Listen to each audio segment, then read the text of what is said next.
on because we have got a lot to talk about. Let's see, Periscope checking in, check. Facebook checking in, check. Twitch checking in, check. YouTube checking in, check. All right. Hello, everybody. Welcome to a very special OneRing.net live stream. We just have seen the latest cast reveal from Amazon's billion-dollar Lord of the Rings series. 20 new faces. Some of them we already told you about if you've been watching our shows, but many of them are brand new names we had no idea about, and boy, are they just so qualified. This is going to be a Shakespearean effort of the biggest, on the biggest stage. Today, I am joined by Jim Wirt.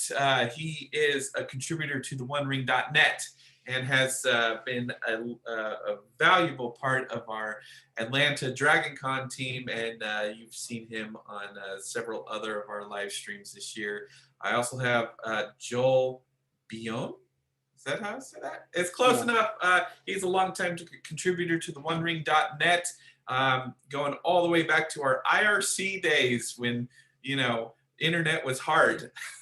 And it's been a very valuable member of the community. And of course, Kathy, hold on. Udoch. Sorry, I always say that wrong because I see how it's spelled and it just doesn't click when you say it. The most common misspelling is people add an I, Udovic. Yeah. Which would be Croatian, and I'm Slovenian, so not so much.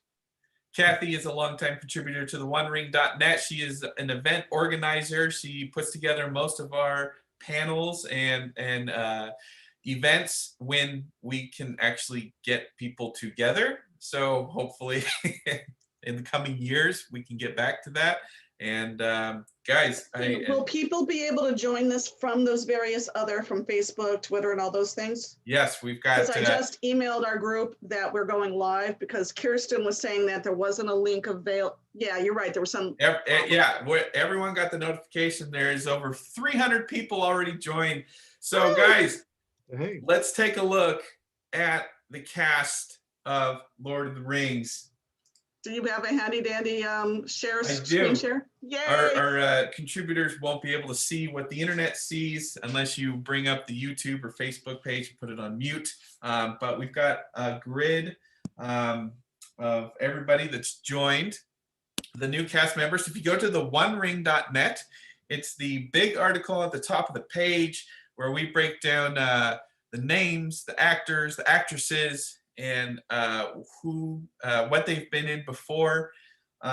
We have not received any information on who they're playing, what they're playing, what race they are, if they're a regular series actor, if they're a guest star, if they are only in 1 or 2 episodes, if they're part of the main cast that will be on 5 seasons.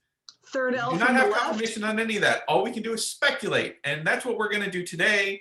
Is we're going to review these actors' resumes and CVs, and then see maybe we can figure out what they might be. Kathy. Okay. Well, I looked at a couple people. The one that struck me as interesting was a couple of them. Kip Chapman. Looks relatively tall, lean, fairly elvish. He's a New Zealand actor, but he's a writer, producer, director. I mean, he sort of does a little bit of everything. He's a triple or quadruple threat. And looks like he's had a nice long career there. He used to run he was the creative director for the World of Wearable Art, which looks like such an epic costume show. I so totally want to go. And thank you, Jim, for the picture you sent, because I think I'm going to add that to the post tomorrow. And actually, Kathy, he's not that tall because someone else sent us a picture. And, really? So we'll see if he's elvish. It's hard to tell because the only pictures I've seen of him, one was him. He did a really interesting interactive theater production of Apollo 13 Mission Control. So it basically recreates the accident of the Apollo 13 and how the mission control in Houston had to try to get them home by having the audience play the various technicians at the computer consoles and the reporters and stuff like that. And the actors would be wearing the spacesuits and things like that as they basically did this interactive. And it just sounds like such a fascinating show to really get the audience pulled in. And I love, it seems that that's his bread and butter, that he really likes that kind of the interactive, not just a performance, but interactive performance. Yeah, and so looking at Kip Chapman, who you can see on our screen, he is a recipient of New Zealand's highest arts honor, an Arts Foundation laureate from the Commonwealth of New Zealand. Yeah, and yeah. Like I said, he seems really respected. Yeah, he seems really respected in the New Zealand cultural scene, which is kind of awesome. So it sounds like he's more of a stage actor than anything. His TV and film credits are not a lot, but he is just the highest honor of the New Zealand government. So I guess this comes down to it.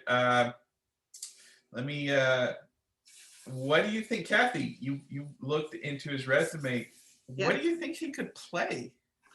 Well, because he's done comedy. I mean, one of his other productions is there was this famous cooking live cooking class type of show that had two very flamboyant chefs trying to cook things and occasionally drinking more of the sherry than they were putting into their recipes, and didn't always finish making whatever it was they were making. And they would do this as a live interaction, and we lost Joel. Joel will be back shortly. Yeah. Yeah. So that seems like heavy comedy.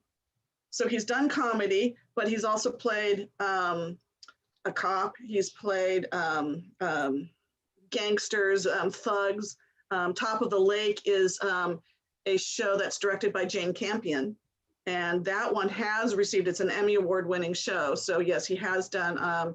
Pat put me onto that. She Altera has seen his series, and I guess he was a thug in that one. So he's played a little bit of everything, but mostly all contemporary from what I could see.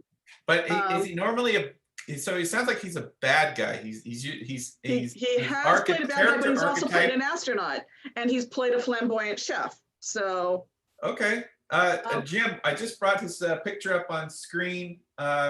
Any initial thoughts of, like, is this an elf, a man, or a dwarf? You know, that goes into just the whole casting conversation around Second Age and what in the world is Amazon doing. The problem, if he's a man and the Second Age is 3,000 years long, and that's what Amazon is filming, then anybody who's playing a human is going to be short-lived, potentially, unless they're going to really stretch it out. Well, so, the Numenor, I mean, even though the Numenorians are longer lived, it's still, I don't think they're going to do the entire Second Age. I mean, that just seems a little too ambitious, but they might do a couple key points. He's old enough that I'm going to think that he's going to be able to play someone who, I mean, like a general of an army, a nobleman, or a king. I mean, all right, so race of men is Kathy's choice. Jim, final answer? I think he does have nice elvish bones. So yeah. All right, we got one elf and one race of men. Kathy, who's the next person you want to talk about? Augustus. Oh, okay. Augustus Peru. Scroll right, let's way bring down. Augustus back into frame. Wow, his picture is huge. Hold on. It's a huge picture. That is, doesn't mean he has a big head. Just the picture is very big. Big head shot. And he's been doing Augustus a lot of TV. Crew. So he's an American, and he's been doing lots of TV stuff. He's right now in the morning show, Apple TV's. Oh, really? He is? Yeah, yeah. Yeah, he's done Netflix specials. He's been in the Into the Dark, which was a Hulu anthology. I guess a horror show or something like that. And then he had a TV show about 2 to 3 years ago called Pure Genius.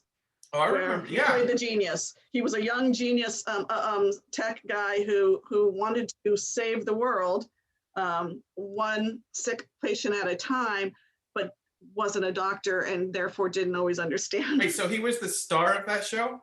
Yeah, it was him and Dermot Mulroney, the two of them. And he's also been the title role in an HBO series, and he was in The Borgias, and he was in Prison Break on Fox. He was Yeah. Whip. So this guy, he's already been cast as a leading actor in other shows. It sounds like this is more than just a recurring role. This is a star of the series. And he's young enough that it's going to be either heroic or he could be Anatar, young, beautiful. I wouldn't go with Anatar, but so based on this resume, we're saying that this guy Augustus Prew is probably a main player actor. He's going to be with the series for a long time. Jim, your initial thoughts on how he looks, elf, man, or dwarf? Man. Yeah, he's not very tall, so he doesn't have the elf thing going for him.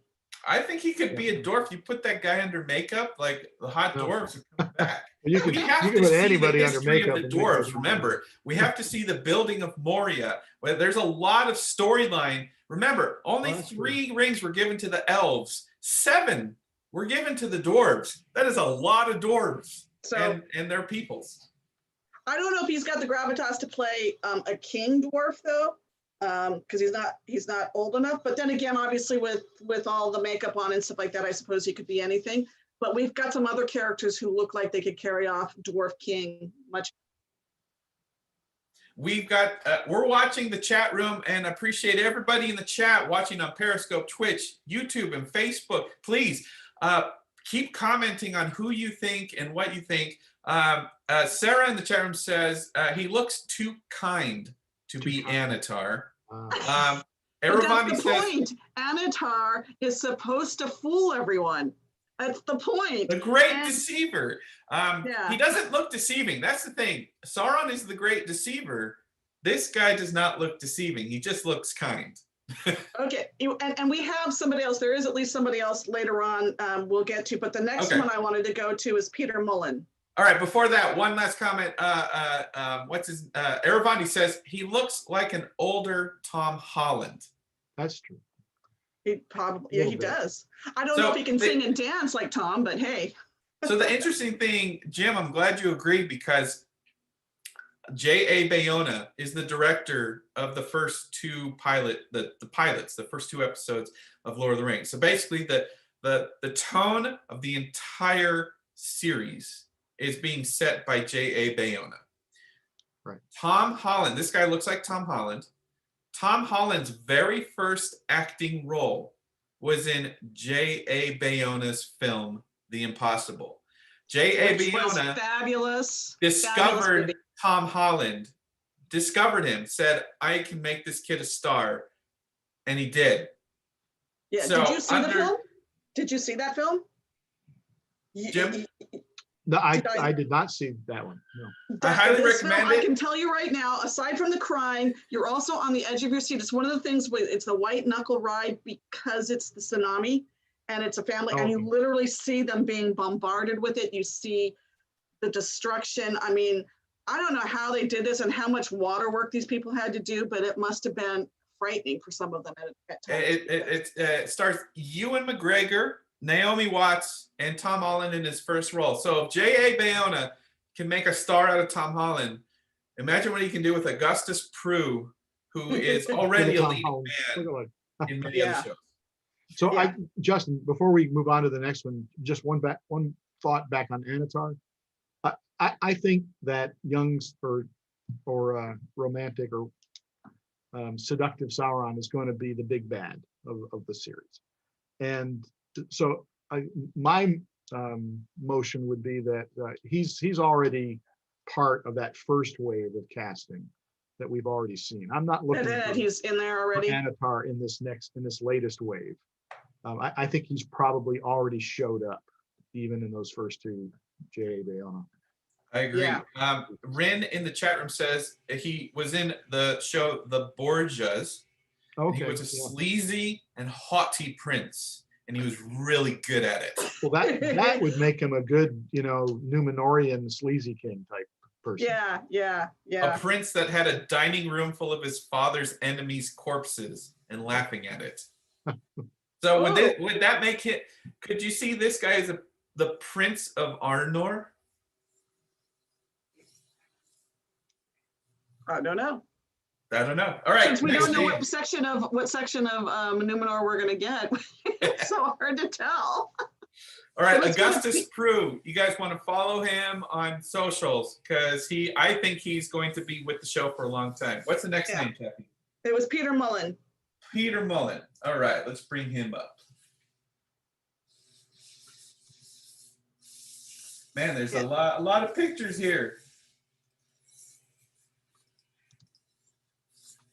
Yeah, I know there's a lot. It's there you go. There's Peter. Okay. So the minute I saw him, I'm like, I've seen him before. So I took a quick look through. He was the lead actor in On a Clear Day, which stars Billy Boyd. There you go. I'm really excited for Peter Mullen, or Mullen, or Mullen. It's Mullan. Yeah. So it's not Mullen. Yeah. It's not Mulan. He is a Scottish actor. Who was in Braveheart and Children of Men and War Horse. Yep. And the Harry Potter films. Well, and he also has a really memorable role in Westworld. Wait, hold on. What? Hold on. That's my favorite show. What? Westworld. Yeah, he's a really significant part in Westworld. Is he? One of the founding investors who. No. Yeah. Wait, no, he's the dad? He's the dad? Yeah. They have the billionaire that invested the old man, the Scottish guy that just is just a grump. I see we've raised your excitement level, Jeff. That wants to live forever from the But show. I'm going to repeat. He's worked with Peter. This is a terrible picture. Amazon, what are you doing? This is a terrible picture of that beautiful man. Like, go get Westworld's headshot. Like, this is not a modern picture of what this guy looks like. Well, you know what? Kirsten is going to be doing the write-up for him, and I'm sure she will pull some other headshots for him. Oh my gosh! I am so excited. So the nice thing is of those shows that you just did, they're all dramas, right? On a Clear Day, he plays a man who wants to he wants to swim across the English Channel. So the whole thing is him deciding he's going to try and do that, and how do you train for it? And he's not really a professional athlete. And Billy Boyd is one of his kind of wacky, sidekicks who helps train him to be able to cross the English Channel, which is a 22-mile swim. So that's what that show's about. So it's more comedy, which means he has range.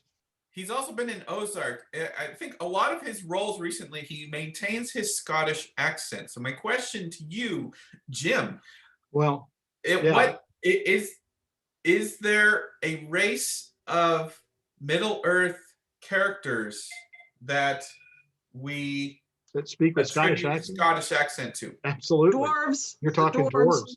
So we may be looking at Durant or something. Yeah. Wait, why? Dwarves? Dwarves, well, okay, Jeremy Davies, of course, is Welsh, but it is that kind of Gaelic accent.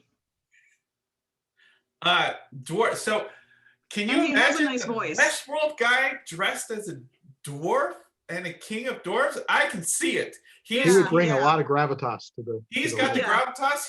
He's quite the curmudgeon. And in Westworld he plays a greedy son of a bitch, and the dwarves are corrupted by the rings and making them greedier son of a bitches than they've ever been. And if he was in Braveheart, that means he's got battle training. That's true.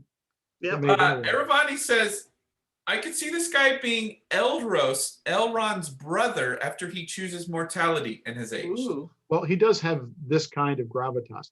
The other guy I was thinking about was Círdan the Shipwright, if we're going to turn him into an elf. So somewhere there's an Círdan the appearance. Shipwright. You know what? Although there's another person, there's another character that I have for that role. All right, final He's answer. one of the elven ring bearers, actually, before Gandalf gets his ring. Final answer on Peter Mullen. Mullen.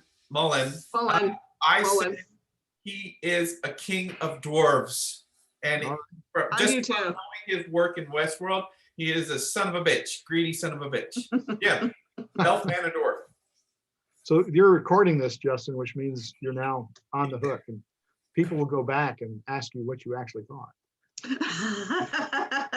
So no say changing. Say like no another changing. person that you were wrong about, but we won't go into that. All right, next name. Jeff Morrell. Jeff Morrell. Yep. Oh yeah. Okay.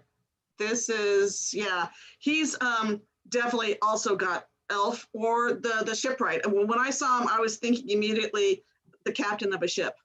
A Numenorian ship. Numenorian, lots of ships. Yeah.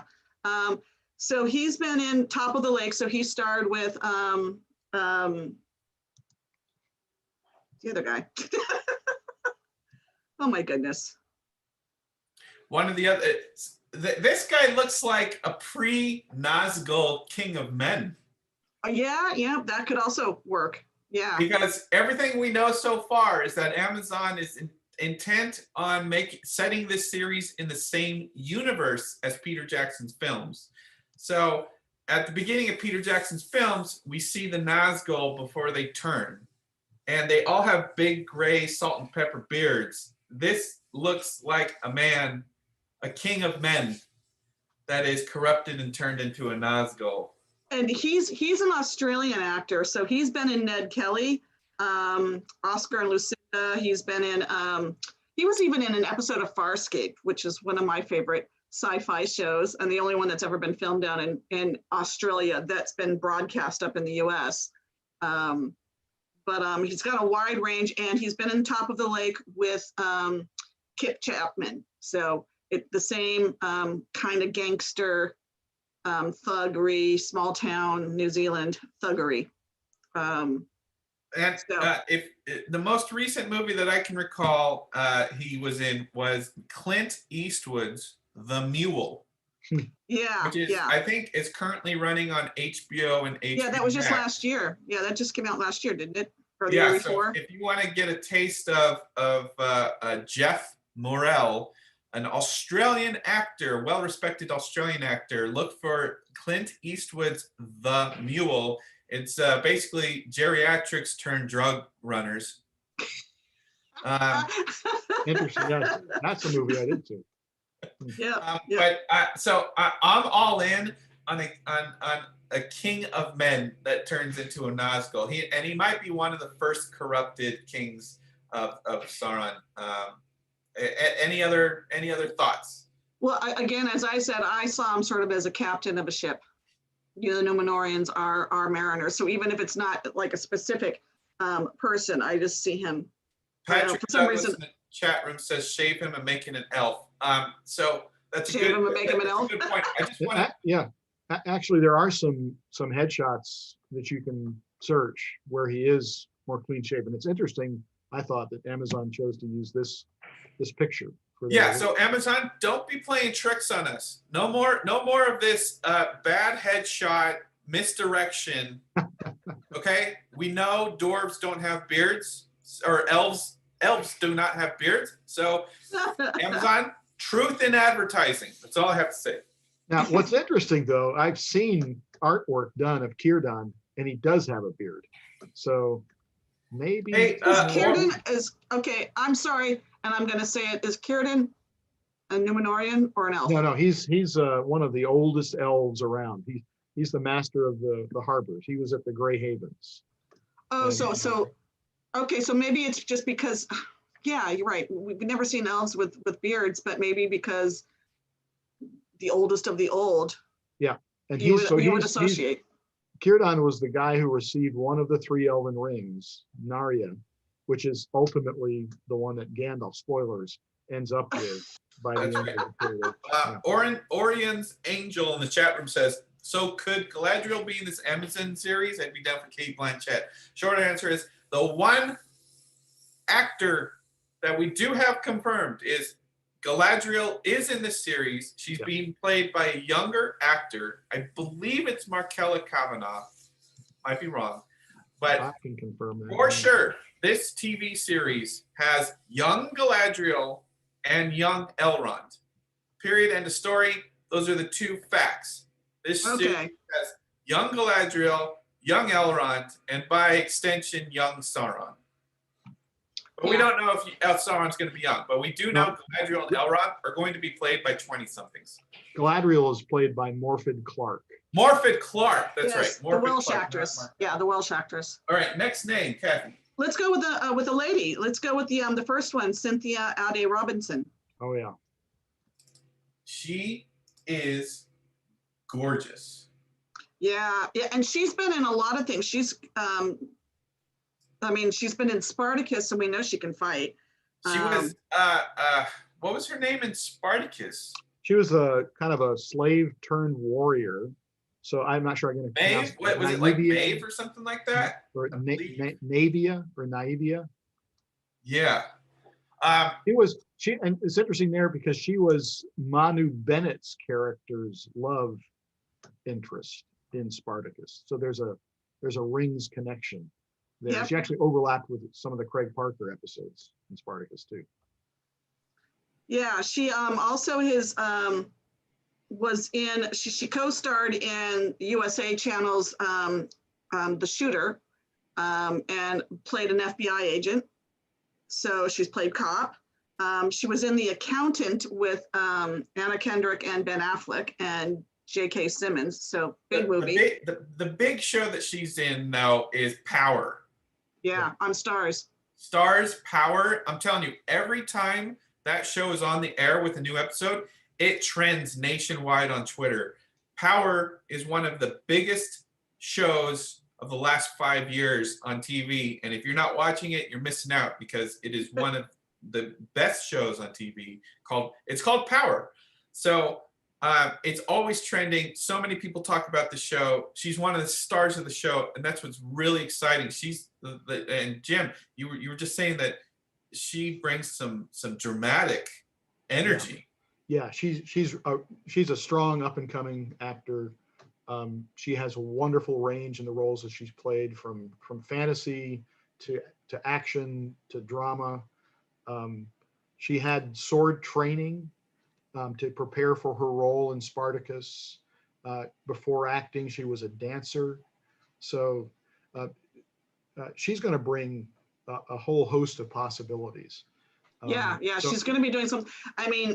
Eravani in the chat room says she could be a Númenórean queen. Do you agree? That could be, actually. There are some prominent Númenórean queens. I wonder. Well, I don't know if Amazon decides to throw Númenórean queens into battles with orcs as they colonize Middle Earth. That's certainly a possibility. I could see her also as an elf warrior type. I think she has that kind of a she does, yeah. Also. Patrick in the chat room says, I'm thinking an elf or one of them Ferners from the East. Yeah. Another interesting role that she's done in the past was for the History Channel.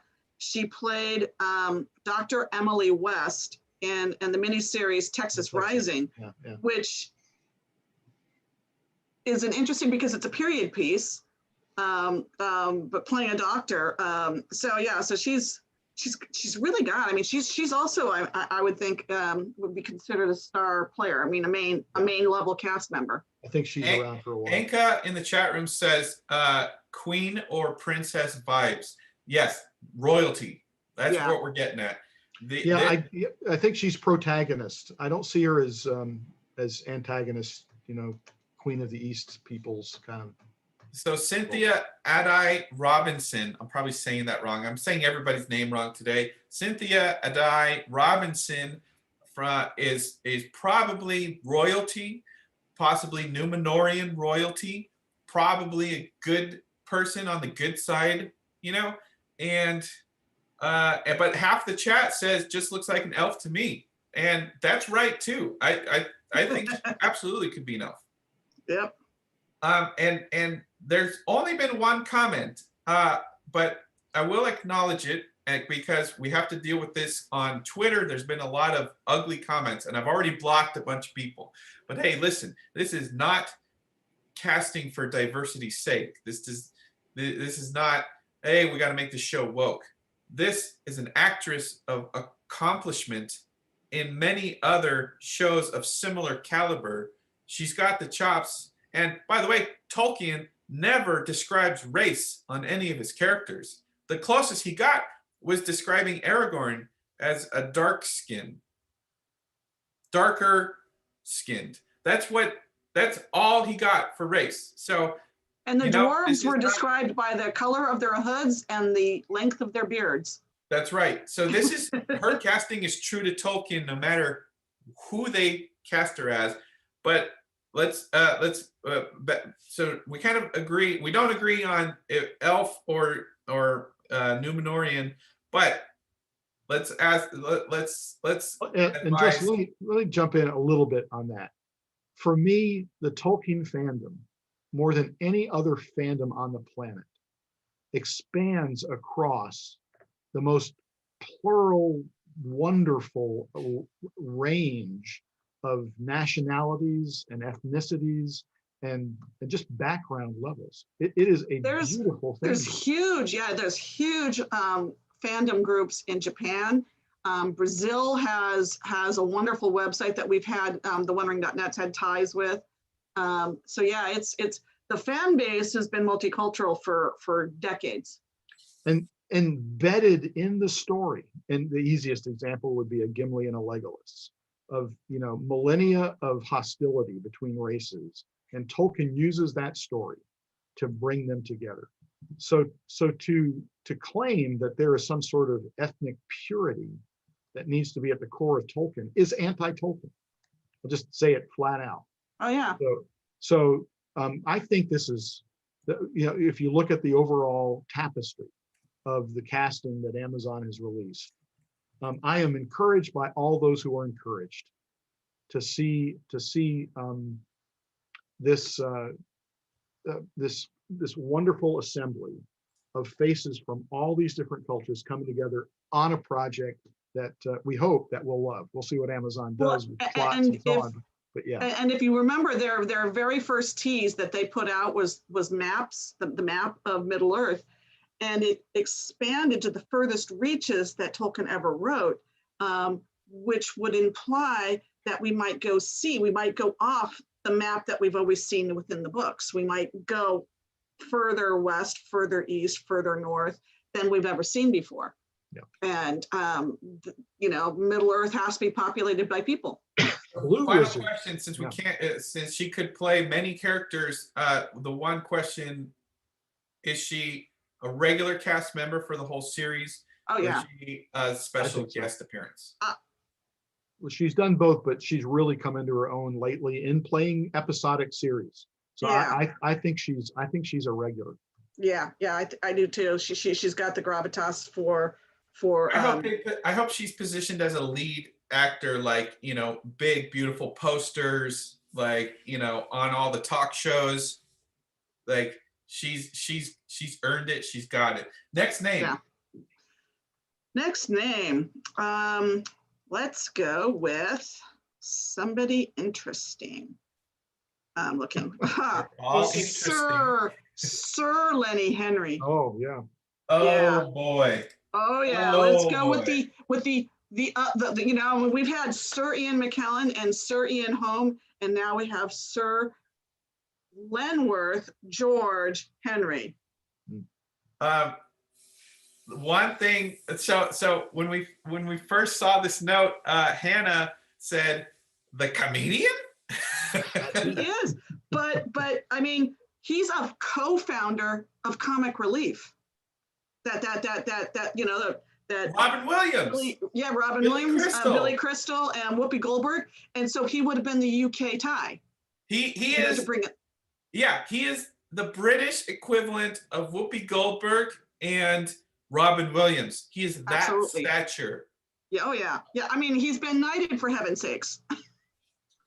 So this is interesting because we've seen a lot of dramatic Shakespearean actors and a lot of dramatic actors from dramatic TV series so far. This is the first time we've had a comedian. Here's the thing, the Hobbit cast was full of comedians. The entire cast of the Hobbit were comedians. Yes, they were. So, but we know how the Hobbit was received. So, Jim, do comedians have a place in the second age of Middle Earth? It really depends on, how much Amazon wants to draw from that old Peter Jackson vibe. So the clear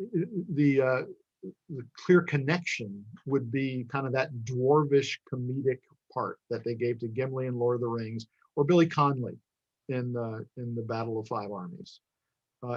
So a natural path would be that way. I don't know that Amazon really wants to go that way. Well, and the thing is comedians don't necessarily have to always be comedic. There's a big skill.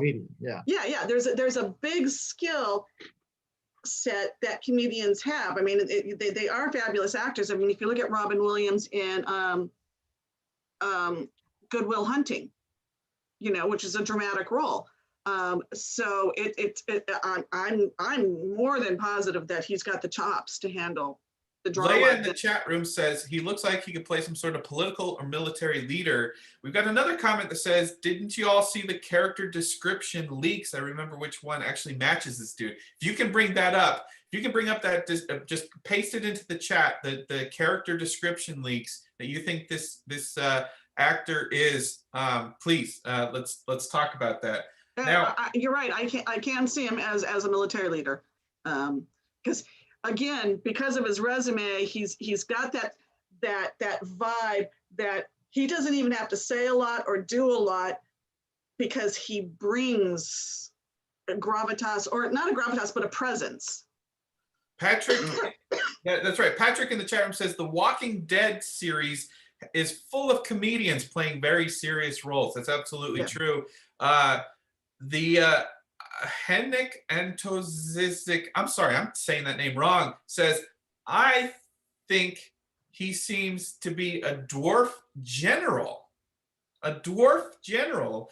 We haven't considered, I have not considered him for a dwarf, but because The Hobbit was all about the dwarves, they cast a bunch of comedians in those characters. And we have, again, 7 rings were given to the dwarves. That's a lot of dwarf leaders.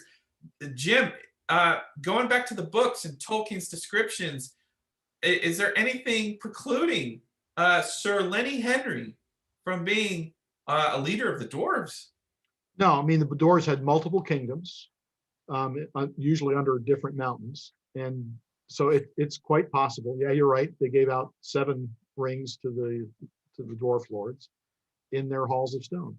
So yeah, it's quite possible. I mean, the other general casting question that we've got is there's going to have to be somebody to be counter to the Númenóreans, and so it's possible that there are. I could even go the Orcish direction, because there are actually potentially parts for some of these characters, not necessarily Sir Lenny, that will be playing antagonist leadership, whatever Amazon's version of it. Well, plus, wasn't one of the storylines that the fact that the Númenóreans were always sailing and either having trade or sort of doing the colonizing up and down the coastline, and so you're going to end up having, I mean, you've got the Corsairs. Yeah, and well, actually, you've got a whole class of, I'll call them anti-Númenóreans. Tolkien called them black Númenóreans, and I don't think he was referring to race when he made that comment. But there is a class of Númenórean which would be antagonistic to the Númenóreans that are camping out on the island. Yeah, and then of course the other thing is one of the kings of men is another possibility. Yeah. Yeah, there are 9 kings of men. So so based on his comedic chops, sensibility, his stature in British culture, Sir Lenny Henry, and the fact that the Hobbit dwarves were all comedians, my money is on a dwarven king. Jim, Elf Manadorf. I like the dwarvish orientation there. As I said, my first reaction when I saw his background was this is another kind of a Billy Connolly cast. And Kathy, are you leaning toward Numenorian? For him, for Lenny, I don't know about Numenorian. I actually kind of like the idea of either a dwarf or either a king of the dwarves or a king of the men who would have been one of the receivers of a ring. By the way, and people in the chat room are accurately pointing out, we are not even talking about his beautiful, great, deep voice. Please do yourself a favor. Dwarf? Go Which find would be dwarf? Lenny Henry. Go find any video of Lenny Henry after this show and fall in love with his voice. And you can picture a great epic speech being given on the battlefield. I just think think and if he's got that voice, then that, in my mind, that equals dwarf, because he can't be an ent. Well, I mean, I suppose he could be an ent or the voice of an ent, but I don't think we're going to see ents. Hey, what do you think? Hey, how about Morgoth? Morgoth's not second age. Okay. Yeah, James in the chat room says Lenny Henry. Yeah, that's what I said. When I saw this name, I'm like, really? But it makes sense if you look at the all-star comedic cast of The Hobbit. Let's go to our next name. Okay, hold on one second. Because I'm getting What about emails. A narrator? Yes, I'll tell you, his voice is so awesome. I would not mind the history of the dwarves as told by the narrator of a dwarven king of old as he would be. Yes. So let's go with somebody else who also has a similar vibe to him, Tristan Grebel. Oh, yeah. He's another Welsh. He's a Welsh actor. And I instantly, when I saw him, I went, dwarf, dwarf. Of course, it's because I'm looking at his beard. Clearly, I'm sure he could play something else. I mean, he's got fabulous eyebrows. Wow. But he's done a bunch of British television. And in theater, he's done King Lear, The Changeling. Very cool. Yeah, he's another guy that has other face shots that you can search. Beardless. So do you think this is misdirection by Amazon? This headshot? It's possible. Without being too stereotypical, if he's Welsh, there's a good chance he's also a singer. He's got some real Bifer vibes going on with that headshot. He does, doesn't he? What's his name again? Tristan Grebel. Tristan Grebel. Yep. Okay. What like, I don't recognize him. What's he been in? Okay, so Discovery of Witches. He was on AMC's The Terror. Oh, wait, hold on. The Terror? Yeah, from AMC. Yes. Okay.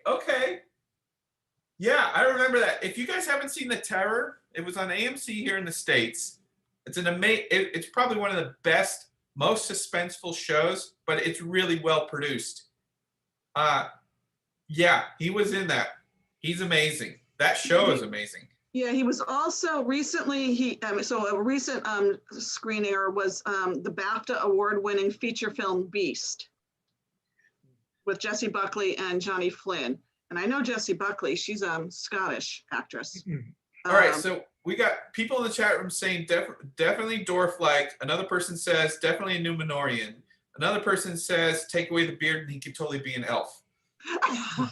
As long as you kind of wax the eyebrows down a little bit, he does have some pretty pretty pronounced eyebrows. So if this guy can play any of the races, what?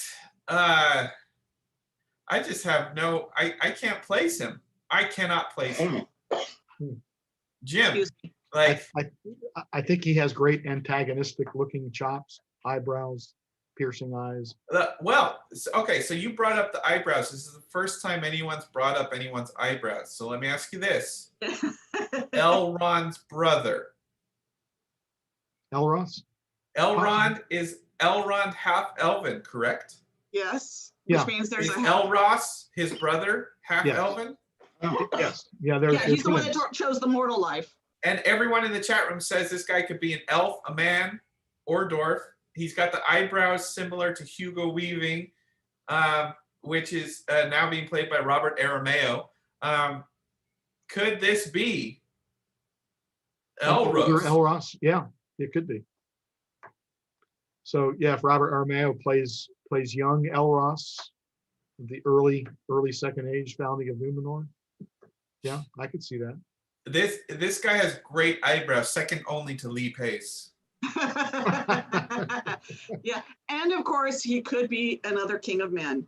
If we're going with king of men, we're going to need a whole bunch of guys that look like they have the ability to be kings. Based on his resume, Kathy, do you think he's a regular featured actor, or is he maybe just in a couple episodes? I'm going to go with a lesser character. I mean, he may be regular, but just episodes here and there occasionally. I mean, I think he doesn't seem to be a huge, big starring character in a lot of projects yet, but that doesn't mean that he doesn't have the talent for it. Hey, shoot this down, Jim. Why couldn't he be Arendil? Arendil?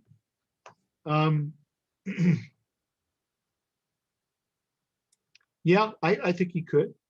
It depends on where Amazon would drop that in the series. Again, we don't know anything about, flashback, flash forward kinds of things, when the fall of Numenor happens.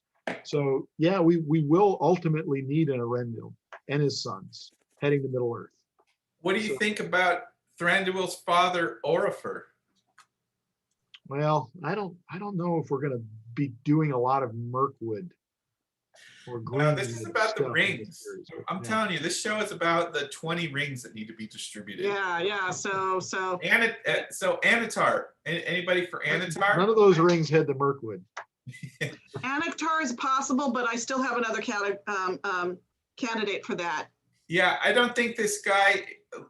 Look, this show has to be about Sauron. Has to be the main figure in the show. I don't think this guy has the resume yet, and I don't see it. I don't see Anatar. Here's another casting question: Who gets to be Galadriel's husband in this? No, you're thinking too far ahead. We're getting a little bit of dating in this world. I don't think Galadriel's married. Oh yeah, she is. No, I think Galadriel and Sauron have a thing. Well, they fall apart at the very front end, but ultimately, yeah. Galadriel is the one that knows how to destroy him at the end of the Battle of the Five Armies. But anyway, that's just my speculation. Let's go to the next name. Okay, the next name we're gonna go. Okay, I apologize if I'm going to butcher her name. Oh yeah. Susitha Jayasundara. All right, let's. Yeah, as you're making that transition, and it applies here as well to I don't know if it's Tristan Grebel or Grebel, but a lot of these announced characters or announced actors have lots of theater credits. Oh yeah, this lady has so a ton of theater. Yeah. I mean, the theater performances were the whole beginning of the her entire CD. I mean, she has done some television. She's done a lot of Shakespeare. Of course, she's from the UK, so theater training. I mean, once you're in the theater, you start going from company to company, and it looks like she's played in theaters all over the country too. Yeah, she's played at the Young Vic, the Royal Court, the Regent's Park. I mean, she's been National on Theater, every yeah. stage you can hope to play as a stage performer. Yep. And then she has done some film and TV, including Midsummer Murders, Broadchurch, The Jury, Above Suspicion. So she's been in lots and lots of stuff. So she's been around. She's probably a character actor. So my guess is that she is more as the kind of the supporting role where it's the person who's not driving a plot, but you need them for the world to feel real. Does that make sense? Yeah. People in the chat room are almost unanimous as a dwarf. Oh, that would be so awesome. We have 7 rings to distribute to the dwarves. The dwarves obviously hold dwarf women in high stature. Jim, is there anything precluding a female queen of dwarves? Dwarf queen? We don't have a lot of background on that. But a dwarf warrior would be awesome. That would be so cool.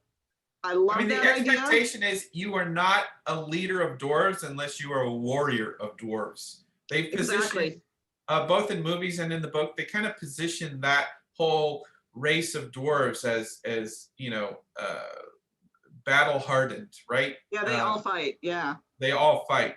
So what do you think about our Pharazôn's wife? Yeah, I was going to say, if we're going to flesh out Numenor, it's got to be more than just the kings or the kings and queens of Numenor. There's going to have to be a society. That could be spouses, or it could be, some other kind of a leader. Numenor is going to develop its own kind of almost civil war, where there will be a bunch of loyalists versus those that are ultimately going to rise up and try to attack Valinor. And so there's going to have to be a lot of texture. So I could see a character actor like this playing something like a voice of reason, or a caretaker of a young princeling, or so no idea what the plot's going to be like, but I could see her contributing to that kind of life of Numenor. Who is Arendis? Arendis is she's kind of a queen. She's the one story that we have in the unfinished tales from Numenor. So her husband is a sailor and goes off, and it's not a particularly happy marriage. But yeah, Arendis could be an example of one of those kinds of queenly characters in Numenor that. What about she could play? Is in the second age of Middle Earth, which the show is set in, or set around, where is Harad? It's in the south. Do they have do the people of Harad have a role to play in the action? Well, I'm going to assume that the Numenorians exploring the coastline are going to encounter the people who are in the south, just as they're going to, encounter the people in the north. Unpopulated, and the escape from Numenor creates Harad, like people escape and set up camp. Well, that Black Numenorian faction, that counter or anti-Numenorian faction, does take up residence in the southern, south of Gondor, and so that's possible. But there could be an allied or a colonized component there. So if that's the case, she could be Numenorian, and that leads into the people of Harad going into the Great Battle of the Third Age. That is interesting. Corsair Queen? Corsairs of Umbar, yeah. We have not talked much about the Corsairs of Umbar. Again, they would have connections into that same Black Numenorian or counter Numenorian storyline as well. So, based on her resume, Kathy, do you think she is a featured extra, like 1 or 2 episodes, or do you think she's a regular cast member? Again, I'm thinking. Well, it's hard to tell because again, most of her career, because they led with her theater in her CV over her TV. I'm gonna go with the character actor. But I mean, I was almost thinking if you've got battles, you're gonna need medical staff. You're gonna need, the healers. And the houses of the healing exists in Gondor and Minas Tirith. So why would it not exist in Numenor? Hey, and Amazon, as long as we're talking about that, Amazon, I just want to tell you right now, no King's Foil at all, ever. Like King's Foil, let's save that for Arwen in Fellowship. Okay, cool. Okay. Yeah, like Tariel using King's Foil was a little forced. Let's find another healing. Okay, cool. Next name. Yeah, that's interesting, Kathy. Is she going to be the Second Age's version of Eoreth in the houses of healing? Yeah. I mean, it's just because you can see. I mean, if you're going to have battles, you almost have to have it, and it would be so great because we know that their skills have diminished a little bit by the time we get to the Battle of Pelennor and everything like that, and the houses of the healing there. And therefore, it would be awesome to see what Numenor's version of healing was when they were at the height of their power and their knowledge. So that would run counter to Justin's plea, because by the time we get to Minas Tirith, everybody's forgotten that this thing actually has any municipal value. But there are still old wives' tales. So those maybe she's the young wife that discovered. But King's Foil is not the only thing. There's got to be other herbs. I mean, they have herb masters, or and therefore, if you have an herb master, you have to have the knowledge where that knowledge came from. And so I would love to see something like that. And I think she's got that written all over her. But that's just me. Joining us, we have just revealed the next 20 actors that are involved in Amazon's billion-dollar Lord of the Rings series. You can go to theonering.net, the first post at the top of the site, as the names, pictures, descriptions, and if you go to our Twitter, we tagged as many as we could find on Twitter and Instagram. But so we thought we'd go through and talk more about the actors, what they look like, who they are, where they come from. Are they a featured player? Are they a regular cast member? Are they a special guest appearance on a very special episode? But it's all conjecture because we don't even know what characters they're playing. We're just guessing. Hey, Kathy, who's the next actor that we're going to discuss? Let's go with Benjamin Walker. Ben Walker. Good choice. Yeah, what was funny about this, and I didn't see it quite at first. He looks like a leading man, but he was Abraham Lincoln in Abraham Lincoln versus the Vampires or whatever, Vampire Hunter. Hey, there's a couple people in the chat room that are saying if they go woke with this show, they just wasted millions. Let me correct you on two things. One, they're spending billions, not millions. Secondly, Tolkien was the most woke author of the 20th century, which made him the best-selling fictional author of the 20th century, second only to the Holy Bible. Yes. So Tolkien and told in 40 different languages. Tolkien celebrated the variety of languages.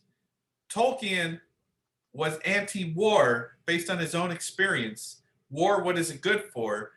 Tolkien is the most woke author that you can think of, and that's what makes him the best-selling author worldwide, and that's what makes his books and his stories and the Middle-earth Legendarium translated into over 70 countries, into dozens and dozens of languages. This world speaks to everyone in the world. He may have intentioned to write a mythology for England that did not have mythologies, but instead he wrote one for the whole world, and he embraced that and he celebrated it. So this show is not just woke, Tolkien's woke. So get over it, So this actor, what's his name? His name is Benjamin Walker. What's he been in? Well, he played Abraham Lincoln in Abraham Lincoln versus the Vampires. Shut up. So he's the vampire most hunter. American of Americans, a true patriot. Yeah. I mean, let's put it this way: he knows how to throw an axe.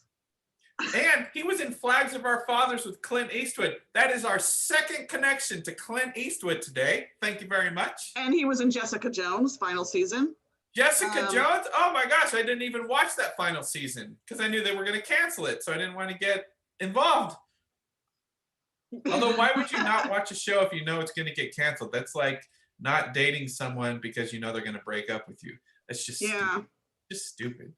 He did get to play. He also was in a lead role in a film, independent film called The Ice Road, opposite Liam Neeson and Lawrence Fishburne. I love that movie, The Ice Road with Liam Neeson. I also liked The Heart of the Sea with Thor. And hey, this is one, I got to eat some humble pie. If you've been watching Torn Tuesday for the last several months, we reported a couple months ago that Pirates of the Caribbean actress Kaya Scodelario, who was in the most recent Pirates movie, she's currently filming the new Resident Evil reboot. Wow. She is moving to New Zealand next month when they start filming again. So I've been reporting for months that Kaya Scodelario is going to be part of the show. She is not part of this list. But why am I talking about Kaya Scodelario? Don't know. Why? Why, Justin? She is married to this guy, Ben Walker, husband and wife. Amazon did not cast Kaya Scodelario. They cast her husband. Total misdirection. Well played, Amazon. Well played. It doesn't mean she can't get a bit part in some village or something, you know? Honestly, I would love to see Ben Walker and Kaya Scodelario in some sort of union partnership roles in Middle Earth because they are just a beautiful, wonderful young couple. He's an elf, by the way. I don't think there's a way to get around that. He's tall, lean, very physically active. I mean, his axe work as Abraham Lincoln he was very.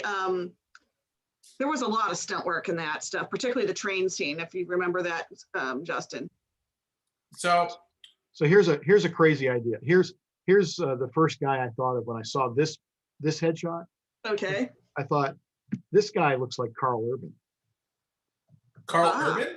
So, if somewhere in the Second Age there is the rising of the precursors to the Rohirrim. Oh. Over there near Mirkwood in the northern sections. I wonder if we could. I have to go back and look. So basically somebody from a northern kingdom. Yeah, it's still too early. We're not into the Third Age at all. Okay. When I can see that. You're right. He does have an Aramir a Carl Urban vibe. So, but I think our initial gut at the chat room overall agrees. This guy's an elf. Yeah, Ben Walker. Because unlike everyone else, I know for a fact he's tall because I've seen him before at Comic-Con. the other reason I think he's an elf, he's beautiful. He's got the ears, but more importantly, he has an American accent, and I believe the elves so far in Peter Jackson's portrayal are the closest to an American accent of all the races. Yeah, you're right. They didn't go for because the Hobbits went for various UK accents. Welsh. The Hobbits went kind of Welsh, Scottish Welsh, right? So it was excellent casting Billy Boyd, Dominic Monaghan, and then Sean and Elijah kind of, challenged themselves to meet that. But if you think about the Council of Elrond, I mean, Elrond has an American accent as opposed to his Australian. You're right. Right. So I think my gut, he's an elf. Is he a bit player or a full-time player? Is he full-time? I mean, he's led his own movies. Dwarves are Welsh. Yes, sorry. Dwarves are Welsh. Yes, the dwarves are Welsh. Actually, the Lake Town people were Welsh. But yes, they were. Yes, Luke Evans. So Ben Walker, biggest surprise, he's only the second or third American actor cast in the show. It's interesting that when Peter Jackson was making Lord of the Rings, the only American actors that he cast were established stars, right? Like the biggest stars in Lord of the Rings was Sean Astin and Elijah Wood. I mean, they had the biggest career up to then. So yeah, even though Elijah was basically just coming out of being a child actor. I mean, he wasn't he just like 19 or 20 years old when he got the role? Yeah. He's a youngin'. 20 years ago. 20 years ago. I know. So Ben Walker, I'm fascinated with this casting. This was the biggest surprise for me. Let's move on to the next one. Kathy.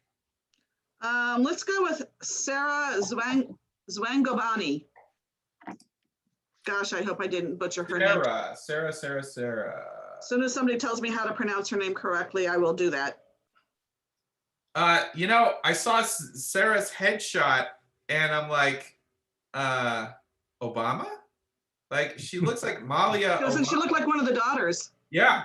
She looks like a beautiful, gorgeous actress who is a British actress trained at the prestigious Victorian College of the Arts. I think she's Australian. Not British, Australian. Mostly Australia TV.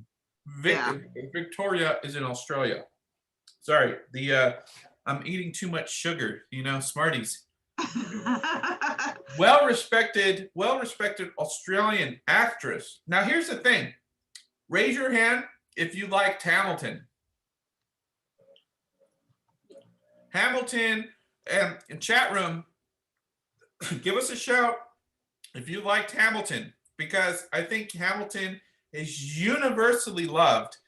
It's an amazing accomplishment by Lin-Manuel Miranda of an amazing performance, amazing songs, amazing story.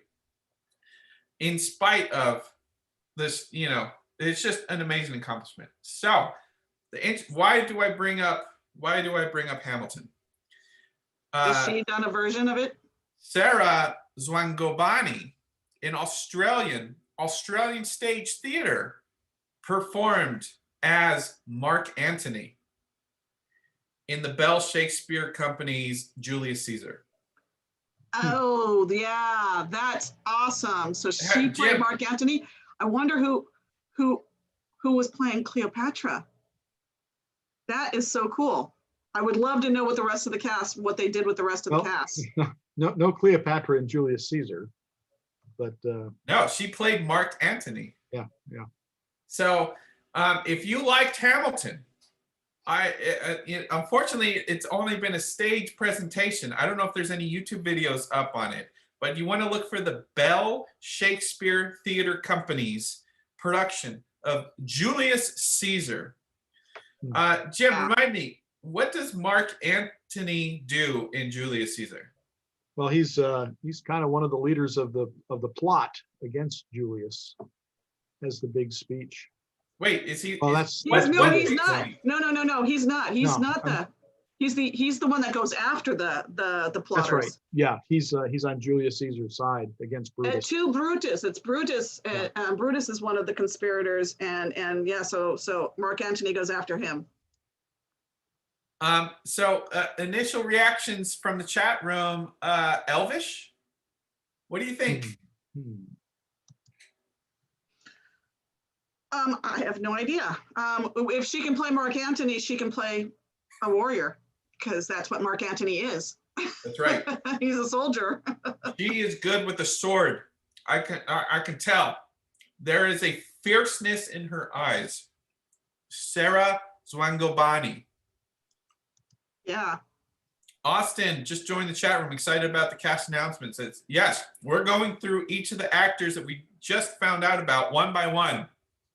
We are currently looking at Sarah Zwangobani. She's an Australian actress that has trained at the prestigious school in Victoria, and she played Mark Antony in a stage presentation of Julius Caesar, which was developed along the lines of Hamilton was made here in America. Well, because it's not just, I mean, it's a gender swap. I mean, it's all sorts of fun, cool stuff. That's right. So there's comments coming in. She could be a Númenórean princess or queen. But then Arnie says she doesn't fit in the Tolkien universe. Well, Benedict Cumberbatch doesn't fit in the Tolkien universe either. They put him in there, and we all loved it. As a dragon. I mean, after all, there aren't too many dragons working as thespians. Listen, Dame Edna has no place in Middle Earth. But boy, oh boy, did Dame Edna step up to the role. As the Goblin King, yeah. The Goblin King. Well, let me say one thing about that too. There's a few people in the chat room.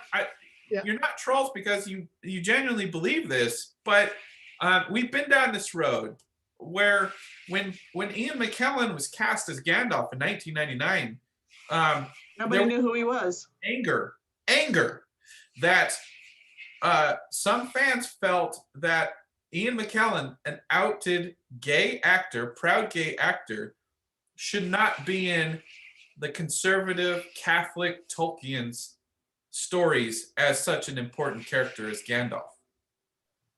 And we all know where that went. Ian McKellen. He was the only actor that got nominated for an Oscar out of the whole cast. He was the only one. He was the best, man. Oh, absolutely. Well, he still is the best. So let me talk a little bit about the Amazon project in this context. When we were looking at Lord of the Rings, or certainly The Hobbit, what we had was kind of a narrow view that centers right on Hobbiton, and then it kind of tracks on a quest and begins to open up. But we never see more, really, than kind of the northwest of the entire globe. And Tolkien had in his mind that Middle Earth was a part of our real historical Earth. It just happened much, much longer ago. So if you take what the Amazon project is, it is automatically more expansive.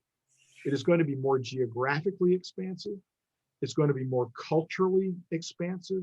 And so to say that this doesn't fit in Tolkien's world does a disservice to Tolkien's vision of the world that he was creating. And that's what Amazon has got on their hands. What's challenging is that they're writing stories where we don't have a lot of stories, except for that horrendous one that we just mentioned. And they're writing for a world that we haven't seen done artistically. There are some artists that have done a lot of Númenórean things and a lot of, Silmarillion and other kinds of things, but the whole universe is getting stretched. And so if you don't like that, then you probably won't like things that we're seeing in this casting. But if you do like the idea of seeing more of Middle Earth, like the Far Harad, or like the Easterlings, or what's going on in Númenor, maybe we'll even make it to Aman and Valinor. Who knows? But that's the exciting part, and it's parts of the world that we have never seen before. And it's unkind not to allow artists to play in that much bigger sandbox. You don't get to narrow it down like that. And again, I think it's wonderful to be able to draw in from lots of those different kind of cultural speculations and draw in many who may not have even thought of themselves as a Tolkien fan before, who have a chance to be. So just go with it. As we just discussed, and people in the chat room accurately pointed out, the Corsairs were not mentioned until the Third Age, and Harad may not have been populated. It's not explicitly mentioned in the Second Age. So anytime, there's a couple people in the chat room that have been saying every person of color is immediately Harad. No, if you're going to call them Harad, then you might as well call them Númenórean, because that's what they are. The South was populated by Númenóreans fleeing the fall of Númenor. The one potential outcome of that is Númenóreans populated Harad. So If you want to be part of the Second Age conversation here on the internet, let's start referring to everybody as Numenorians if you want to go down that route. But the reality is these are elves, men, and dwarven kings and queens, because Tolkien never explicitly calls out race. Are we sure that Numenorians are the only people that colonized Middle Earth? I mean, obviously the hobbits came from somewhere. No, so there are lots and lots of humans. You know, this isn't the stream for this, but the whole theory of where orcs come from is an interesting one, and there's a Second Age component to that. So the Numenorians were gifted that island. They were a special group that were pulled out because they in particular allied themselves with the elves. That's why they got Numenor, and to fight against Morgoth.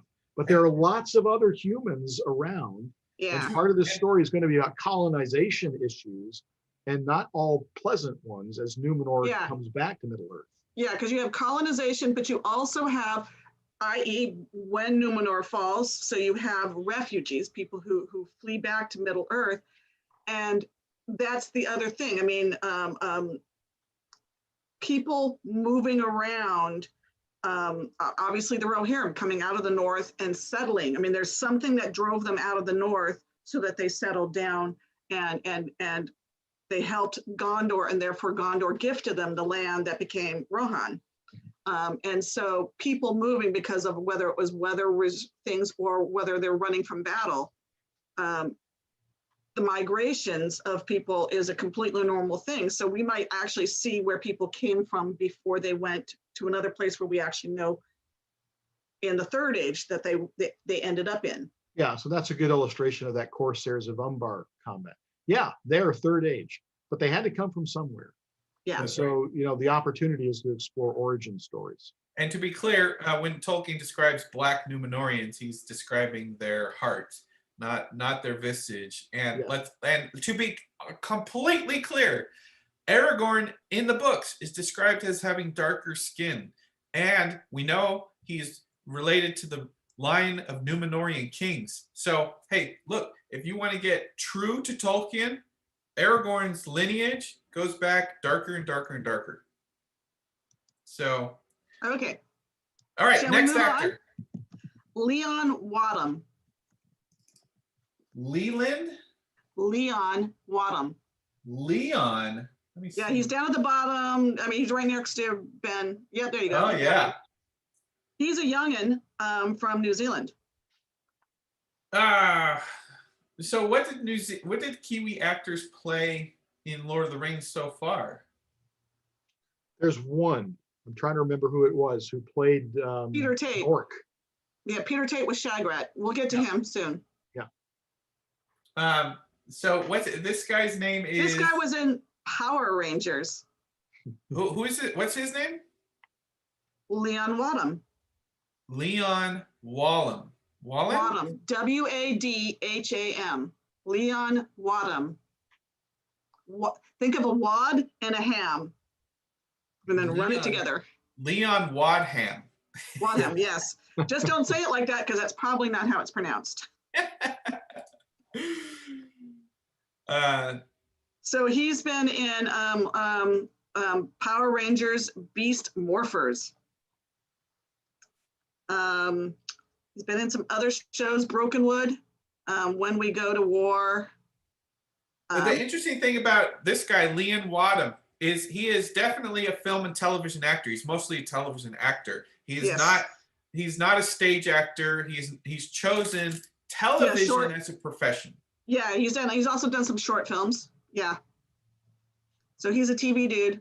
He's actually been nominated for actually he's received nominations in 2019 and 2020 for New Zealand's TV awards. So he's done some good work down there, but I mean, he does look fairly young. So I mean, he's got lots of shows he's been on, but he doesn't look like he's been a star or a lead player of anything. Leon Wadham. Tim Pugh in the chat room says, this looks like he could be a son of someone major. Yeah. Let me flip that a little bit. If this is a younger version of a character we've seen before, who would it be? It's a hard question. That brings up the whole Galadriel question, for example. Why do we need a younger Galadriel? Why don't we just cast Kate Blanchett back in it? Because elves never age. So let me ask you this. Who is Galadriel's husband? Celeborn. Celeborn, yeah. Who played Celeborn in the movies? Martin Sokus. Martin Sokus. I think he looks like a young Celeborn. I suppose that's. He does have elvish features about him. Do you think? Yeah, I think he's a younger version of an actor, of a character we've seen before, and here's why. Not just because of his looks. I think he might be young Celeborn, but I think he is a New Zealand actor. And let's face it, the reality of the world that we live and work in is COVID. Getting into New Zealand is hard because as a travel agent, I can tell you how hard it is. I can't even sell it right now because none of the vendors, none of the hoteliers know when. I mean, like putting a reservation down on a hotel, how do you do that if you don't know if you'll be able to enter the country? Yeah, so it's a pain in the butt. Knowing what we know about television production, it's got to move so fast, right? Like, and if you need to pick something up, like you get through editing and you're just like, oh man, we just absolutely need to reshoot something or whatever. I feel like you need actors in New Zealand to be in leading roles for a long time, just because of the nature of the world we live in. And I think it's more difficult to have a huge star from England or the US or Brazil or anything come in for a regular series-long role and not just because of travel limitations. So I think Leon Waddum here is a recurring role. He's going to be on the show for a long time, I think. And I think he looks like a young Celeborn, Galadriel's future husband. I don't think they're married yet. The wooing of Galadriel. I'm telling you that the show is going to be interesting for a lot of reasons. But I think we're all unanimous in like, this guy's an elf. Yeah, he's a youngin. Okay. Next actor. Let's go with another New Zealand actor, Alex Tarant. Alex Tarant is one of the most interesting casting so far. He is a Maori actor, and infamously, Peter Jackson's Lord of the Rings, they were accurately called out on, justly called out on, for putting all the Maori actors under orc suits. This man is too beautiful to be under an orc suit. This guy is a real, we're going to see this guy's face all over these movies, all over the show. What do you think? Yeah, he was in the World War I miniseries, When We Go to War, and we've had a couple others. The last guy, Leon, was in that as well, and which would lead me to believe they both portrayed young soldiers in the Anzac Army. Yeah, he's basically done a lot of television. He's also done some stuff over in Australia. He was in an award-winning racy drama called Filthy Rich, which sounds fascinating. Yeah, chat room is agreeing with me. They better not hide this guy under prosthetics. I am looking respectfully at him.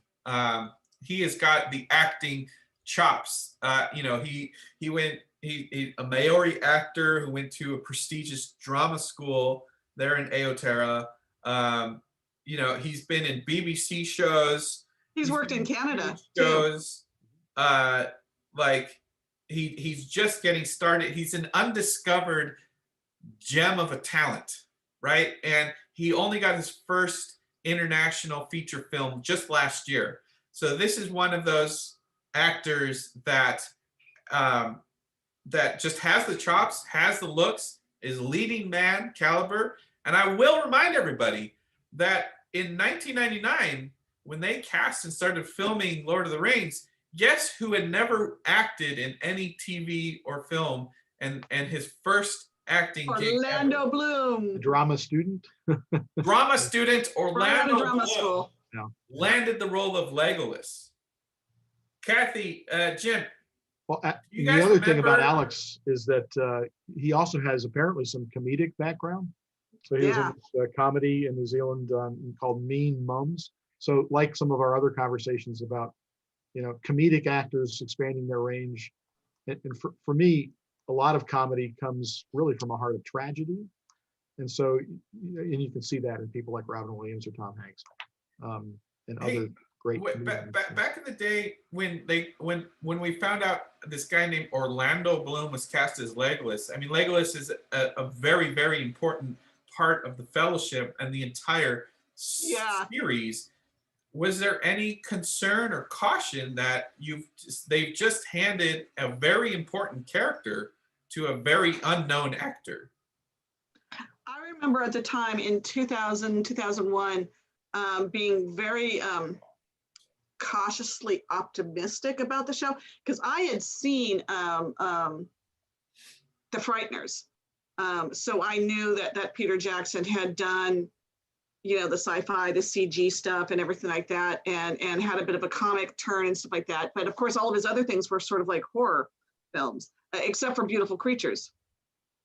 And looking at the cast, I mean, I knew who Ian McKellen was. I knew he was a Shakespearean actor, so I wasn't worried about that. And Sir Ian Holm is, an awesome person. And Hugo Weaving, I knew him from The Matrix.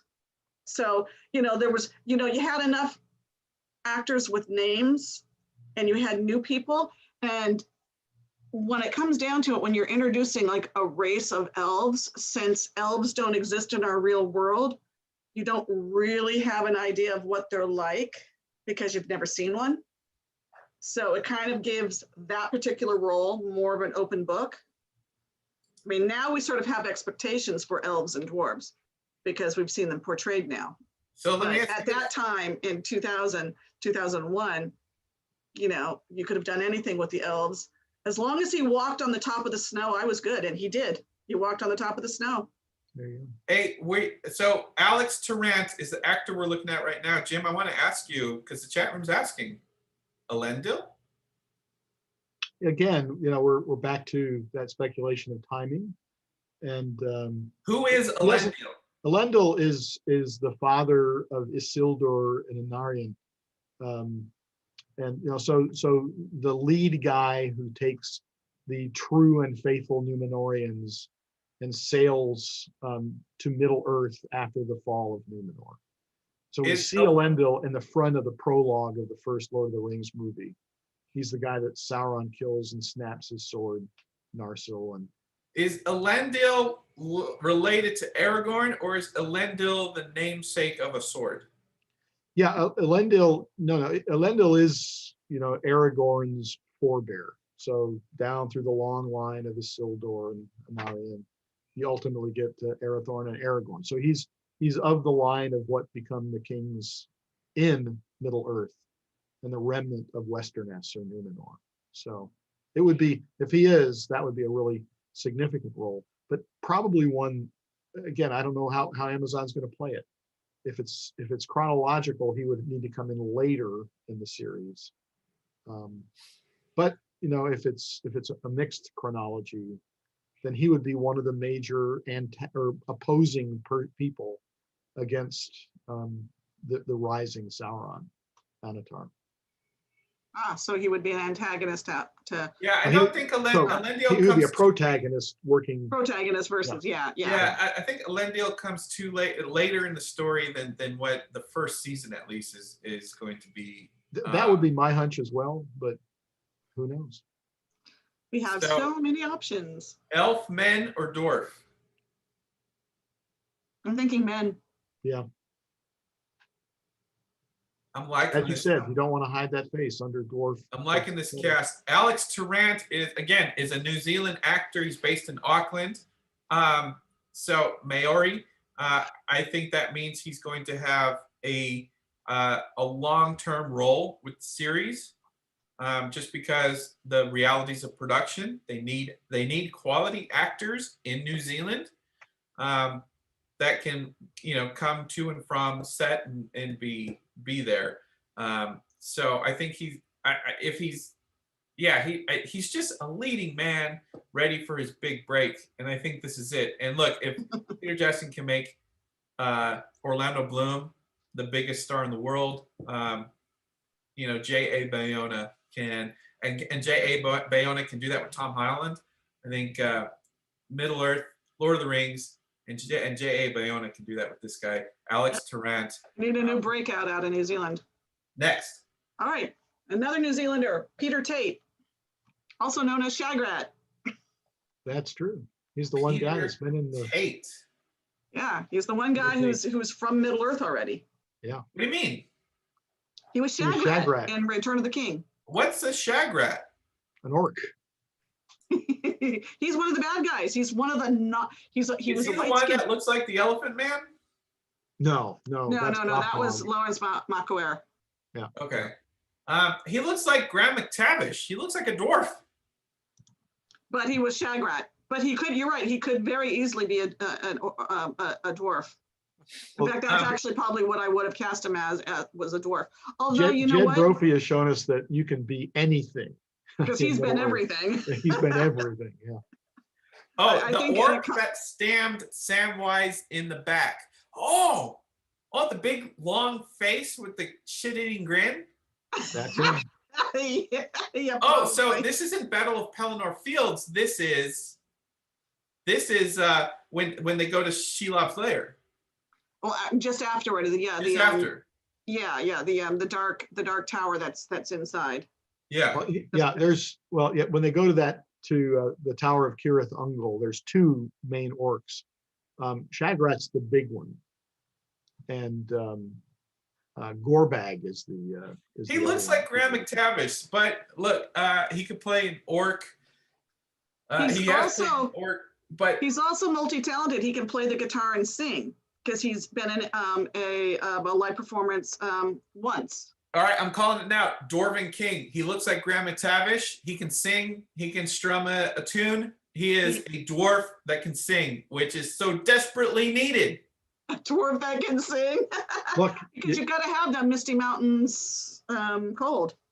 There's got to be some orcs in here somewhere. So. And he's played an orc before, so how old are orcs? Aren't orcs as old as elves? Well, that's a longer conversation. Hey, Jim.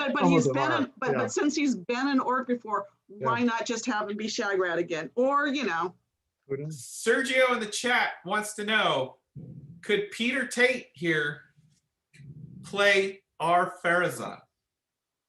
That's a really, really important role.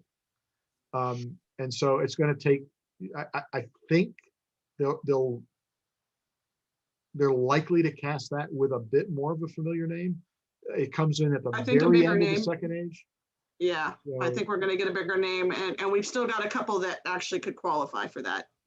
You think our Pharazôn is going to be a big stunt casting actor?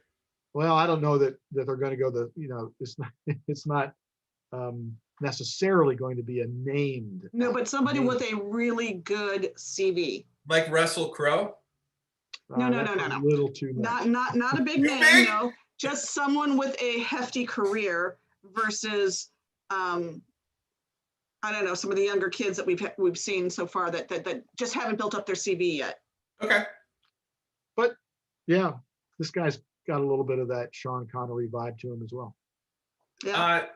He's obviously comfortable with prosthetics. So yes. That's the big thing coming out of Lord of the Rings, right? Like they cast a very tall 6'3" actor as Gimli the dwarf, who was allergic to the prosthetics. And so they made an effort to make sure they find actors that are comfortable with dwarven prosthetics, right?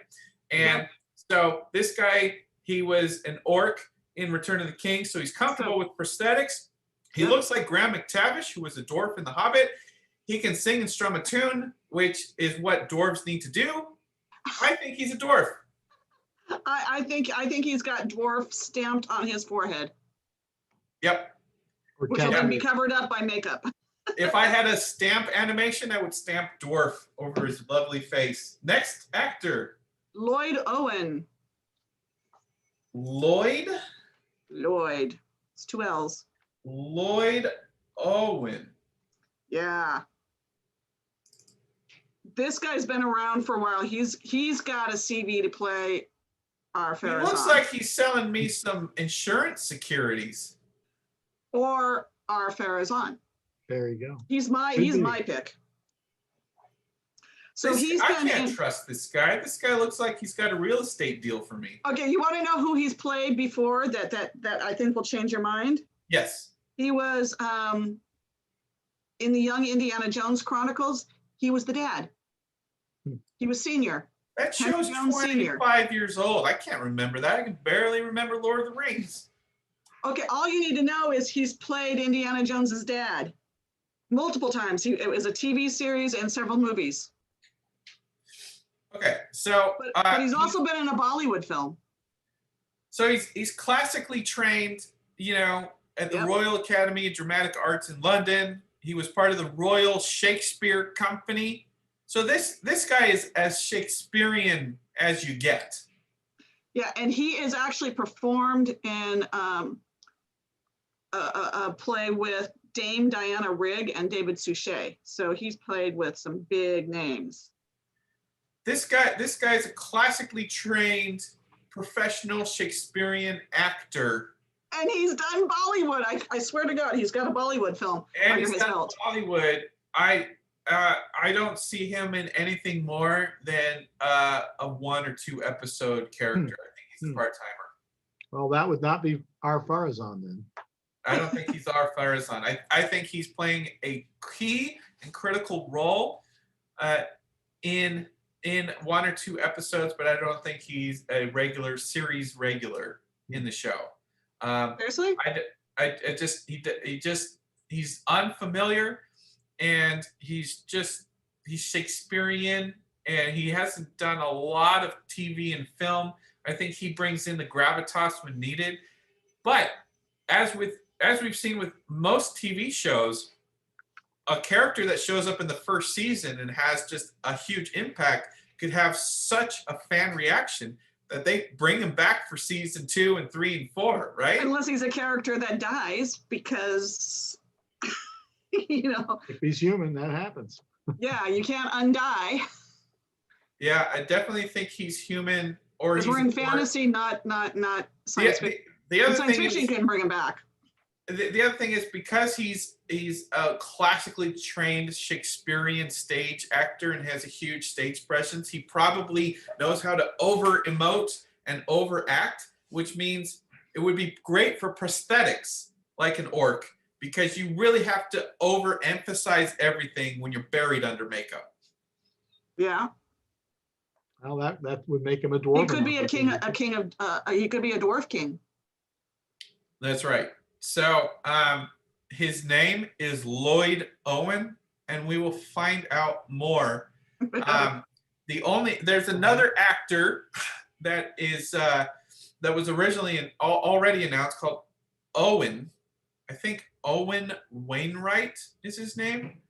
But there's another actor that I think has a bigger part. But I think this guy's just a bit player. Let's go on to the next one. Okay, the next one is, hold on, we've done those guys. Simon Merrells. Yes, he's actually been rumored for a while. Yeah, We've been reporting Simon Merrell for over 6 months. Yeah. And the reason we know it wasn't a rumor is because he was literally posting pics on Instagram, hanging out with the cast at the beach. And this guy's been in a lot of shows. I mean, he's actually done a lot of work that's known work. Sci-Fi's Dominion, 12 Monkeys, Good Omens with Neil Gaiman's Good Omens. Yes. He did The Wolfman with Benicio del Toro. And most importantly, he was Crassus in Spartacus. Yeah, back to the Yeah, so we got Spartacus another connection. Spartacus actor. I And have not he's- watched, I'm not fully caught up on Spartacus. Did any of you watch Spartacus? No, it was on Stars or something like that, Stars. right? Yeah, see, I Yeah. don't get Stars. Like, Neither do this is I. like our fifth actor that's come from Stars, you know, whether it's Power on Stars or Spartacus on Stars. So this is like, Stars is like that hidden gem of a network that finds a bunch of great actors. Oh yeah, it's got Strike Back, and that was, I actually got Stars, like whenever it would come on, when you get a weekend, I go and I watch Strike Back. Hey, Jim, is this Gil-galad? You know, it could be. You know, I'm I looking think at him and he has a very royal face to me. too. So- I'm seeing Anatar in him. well, Because that he's could got the also be dark possible. hair and then the light eyes. To me, gives that yeah, there's something going on in my head, and All I'm right, doing let something. me posit this. Kathy's made her choice. Jim, Círdan or Gil-galad? Oh, I would put him as Gil-galad before Círdan. But I think he's got also Ar-Pharazôn possibilities. Yeah, exactly. Or So Pharazôn? Why? I just think because he's played, you know, knights He's- and Yeah, he has. He's played on the Knights people Templar. of authority. So Yeah. You know, he's- Gil-galad was a great Noldor. What's a Noldor? Are there any other characters that we're familiar with that are Noldor? pretty much all of the elves that you know are Noldor.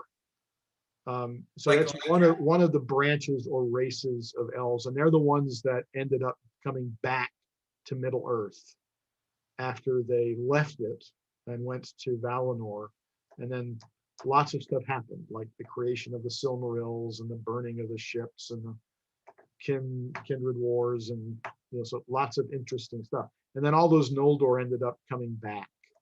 Are the Noldor the elves that show up at Helm's Deep in the movies? Well, that would be some of them. You know, in the books, the elves never show up at Helm's Deep. But Yep. yeah, all of the Galadriel's first people. age, first age, second age, the main stories. You know, the elves that we see that are not Noldor are the ones that are over in Mirkwood. Except for Thranduil. Wait, not Thranduil. Yeah, I'd have to go and research my Thranduil. Yeah, I forget. But roots, yeah. Legolas's dad is something different. He's a different. Okay, so the branch. Noldor elves are Galadriel, Celebrimbor, and Gil-galad. Yeah, they would all be Noldor. Correct. Okay, and so based on the actress Morfydd Clark playing Galadriel, Yeah. and she's 20 something, is Gil-galad like around the same age as Galadriel? Galadriel is one of the oldest elves you're ever going to find in the whole Legendarium. So let's put a squash on this guy as Gil-galad, simply for the fact that we know Galadriel's casting is Morfydd Clark, Yeah. and they They're are probably nowhere going to near try in to go age. for the same people within the same decade. They're nowhere near the same age or look. So Yeah, but that gets into why do we have to cast a younger person for Galadriel? Because Yeah. elves. Because you're going to Don't put age. hair on them, you're going to put, hair, and you're going to put ears on them and stuff like that. And so a lot of that kind of disappears. So if he's too old to play alongside a young Galadriel as Gil-galad, that narrows it down.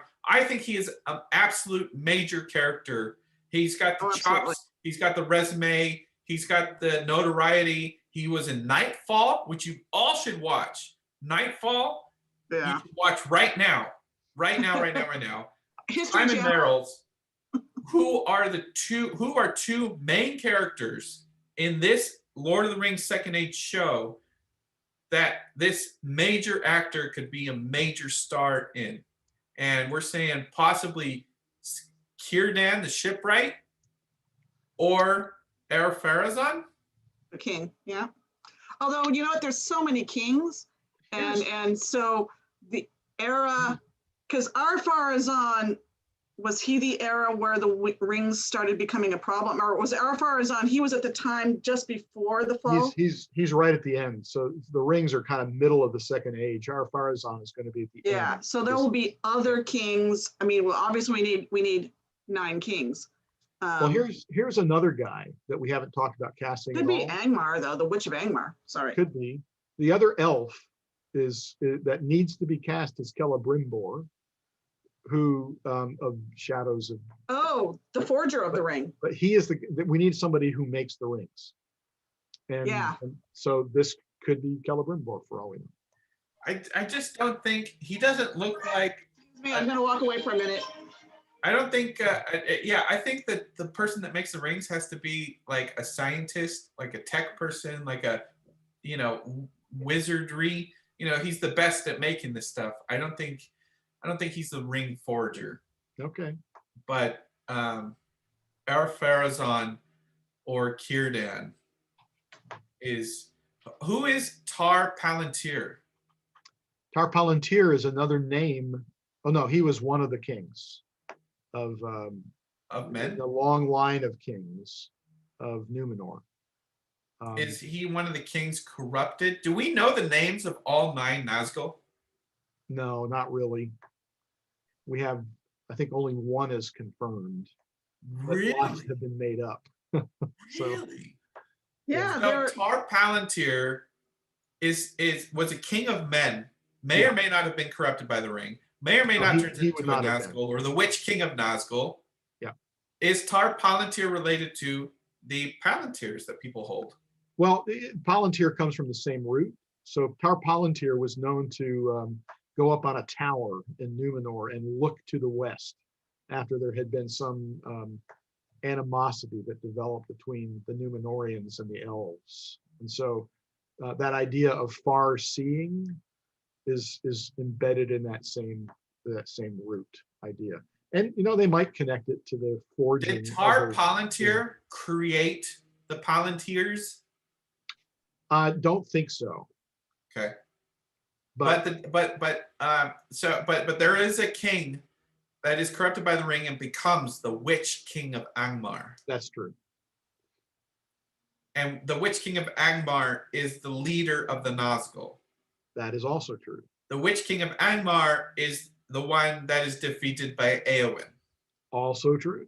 Stabbed in the head. This, Mary, I would just say. This is the caliber of effort. Yeah, this is the caliber of an actor I would expect for that role. Yeah, he looks like he could be the embodiment of the living king that becomes the Witch King. That's true. Yeah. It says someone in the chat room said the Palantiri were created by Feanor in the First Age. Okay, so that's an elven creation. Palantirs were given to Numenor by the elves on Tol Eressëa. So there we go. Numenor had the Palantirs. So it's accurate that Numenorian king that is corrupted by a ring, that has access to the Palantirs, that becomes the Witch King of Angmar, major player in the story, Simon Merrell. He is an absolute star of the show. Okay. So just so you know, I actually have a job to do at some point in time, and we've still got about 6 or 7 people to go through. So can we move faster now? Yeah, let's go. Pick up. Okay. Let's go with Maxine Cunliffe. She is most interesting to me. Oh my goodness. Yeah, she's awesome looking. The stunning power of her features. This is a person of leadership. Yeah. Her name again? Maxine Cunliffe. Maxine Cunliffe. She's been British. in a bunch of TV shows. She's a London actor. So she is a London actor. When a lot of people see this, they may immediately think, oh, she talks like Aunt Viv from The Fresh Prince of Bel-Air. No, that's wrong. Wait till you see her acting in her beautiful British accent that is a mix of Sierra Leone and her Caribbean heritage. But she is a London actor, London-born actor. And she's been in, well, she's a Power Ranger, or she's been in the Power Rangers Mega Force. I don't know if she was a Power Ranger. She was possibly a bad guy. And importantly, she's a New Zealand resident now. Yes. So I think she's a regular player in the show because she's in New Zealand. Again, we're talking about the logistics of filming. So the question is, good, bad, elf, man, or dwarf? Well, before we get there, I was going to say she was in an all-female cast performance of Henry V. And she played both the chorus and she plays the cello. So we have another musical person. Musical. That's awesome. All right. No, Yeah. London born, lives in New Zealand. She's a queen. Trained. She's a queen. Actress. Whoever she is, she's a queen. Queen. I think queen of whatever. She's in a position of leadership. I think she is a leader of Numenor. Maybe even a general in Numenor. A general? Yeah, general, queen, maybe both. That's right. All right, let's move on. Okay. Her name is Maxine Cunliffe. Yep. Let's go to Anthony Crum. Anthony Crum. Who is this young lad? He's another New Zealander. He's got a bit of a cockiness to him. He's a New Zealander, hails from Wangari. He's done a lot of stage work. He played Caliban in The Tempest, so he's done a monster. He also did a comedic rewrite of Macbeth. So again, that sounds like fun. Back to the Hamilton situation, right? I think Hamilton opened the doors for audiences worldwide to revisit some of these classic stories, right? That we think of one way, but you can reposition them for modern audiences and still hold the values to be true. Well, I've actually seen a production of Macbeth done with rock and roll. So every major point in the play was a rock and roll ode, some sort of, rock ballads and stuff like that. So I've seen an entire musical version of Macbeth. So yes, you're right. You can reinterpret things in some really unique ways. Yeah, absolutely. His name is Anthony Crum. He doesn't look like any of the other actors. I don't see him playing a son of another actor. I don't see him playing a young version of a character that we know. You don't see him as a young Celeborn? No, man. Okay. His eyebrows are too far apart. Martin Saukus has beautiful eyebrows. There is makeup, Justin. There's makeup. All right, let's move on to the next. The last thing about him is he's a stand-up comedian. So yet another comic. Thomas in the chat room says he sees this kid as a major priest of Morgoth when Numenor goes full cult. That's possible. All right. Somebody's got to do that job. Let's go to Ian Blackburn. Ian Blackburn. Oh, we're getting even younger. What is this? He's 18. He's 18. He was also in. He looks like the brother of the Queen's Gambit. He did a very just a 2020 edition of The Tempest where he played Prospero, which isn't Prospero the wizard? On The Tempest, yeah. I mean, he's the guy who's in charge of the island. Which means he's the dad, and he's 18. Yeah. So that's kind of fascinating. Okay, so Ian Blackburn, he's 18. He's done a lot of Shakespeare. So this is the type of character that can pop in like every 5 episodes. I know there's some characters in Game of Thrones that like just popped in maybe 2 or 3 episodes per season. Like had a nice juicy role. Like that guy in Game of Thrones that like made all the weapons, right? And forged the axes. Like he always had something cool to do, but he was only in like 2 episodes per season. That's because he was being hidden because he was a bastard son of the king. That's right. That's what I see this kid as. He lives in New Zealand, so he can come in. He can pop in and pop out. Episodes, come out. Maybe we bring him back. But he definitely like all I see is Anya. Doesn't he look like an elf though? I mean, look at those cheekbones. He looks like the Queen's Gambit actress brother. What's her name? Anya something. Have you seen that show, The Queen's Yeah. Gambit? It's a great show. It's a great show. But yeah, he's definitely he's elvish. Like, let's just call it, he's elvish. All right, Ian Blackburn is his name. But I don't know if we should pay attention to him. Moving on. Oh, we should always pay attention to everyone who's in this show. True. This is true. All right, here's another one that was announced a while ago, Maxine Baldry. Yeah, so Yeah, he's been rumored for a long time. Yeah, we've been talking about Maxine Baldry, and I was shocked to see him on the announcement today from Amazon because we've been talking about him for ages. He is absolutely a Númenórean prince or royalty. He is leading man material. Jim, is there anything else he could be other than a leadership of Númenor? Oh, I think he's versatile enough to play a lot of different roles, really. That's, again, we don't know anything about the plot. These are thousands of years of Númenórean royalty that we could be looking at, but we have no idea. Has anyone in the chat room seen him in Rome, the HBO show Rome?